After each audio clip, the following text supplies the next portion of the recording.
আমার সোনা একদম ঘুমিয়ে পড়েছে। ওর চোখটা খোলা আছে কিন্তু ও ঘুমিয়ে আছে, ও এইভাবেই ঘুমিয়ে থাকে। আমি এখন একটা জিনিস ট্রাই করব, সেটা হচ্ছে এই যে ও পায়ের ওপর পা দিয়ে বড় মানুষের মতো একপাশে কাত হয়ে শুয়ে আছে। এবার আমি ওকে চিৎ করিয়ে শুয়ে দেবো। ও রিসেন্ট কিছুদিন ধরে এরকম একপাশেই শুয়ে থাকতে পছন্দ করছে। আমি ওকে, ও চিৎ হয়ে ঘুমাতো কিন্তু একটু খুসখুস করছিল, ঘুমাতে চাইছিল না। তাই জন্য ভাবলাম যে একপাশে কাত হইয়ে দেখি যদি ভালো ঘুমায়। তা দেখি একপাশে কাত করে দেওয়ার পরে ঘুমটা ভালো দিচ্ছে, ও এটাই বেশি পছন্দ করে।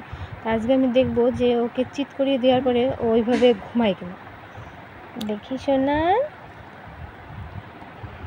এই যে ওকে চিৎ করিয়ে দিয়েছি, দেখি এবার ঘুমায় কিনা।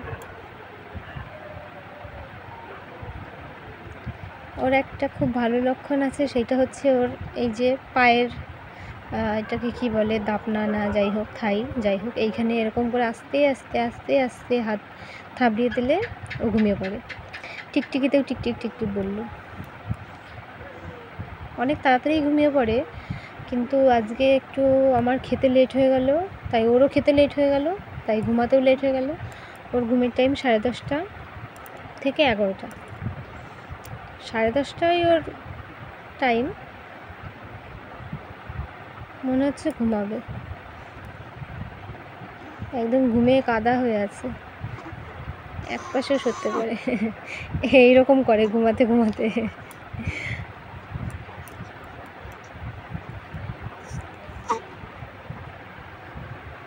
কি শোনা, তোমার বিরক্তি লাগছে?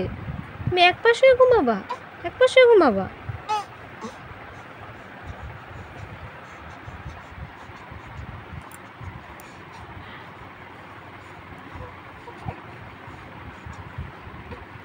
হ্যাঁ, খুব গরম পড়েছে, শুনেছি এরকম বুড়বুড়ি উঠালে নাকি বৃষ্টি আসে, মানে বাচ্চাদের মুখ থেকে যদি এরকম ফ্যানার মতন ওঠে। বৃষ্টি আনো তো শোনা, বৃষ্টি আনো, খুব গরম পড়েছে, দিনের বেলায় টিকতে পারি না, তোমাকে রাখাও খুব অসুবিধা হয়ে যায়, বৃষ্টি আনো। মনে হচ্ছে এইভাবে থাকবে না, ওকে একপাশ হয়েই দিতে হবে, দেখা যাক।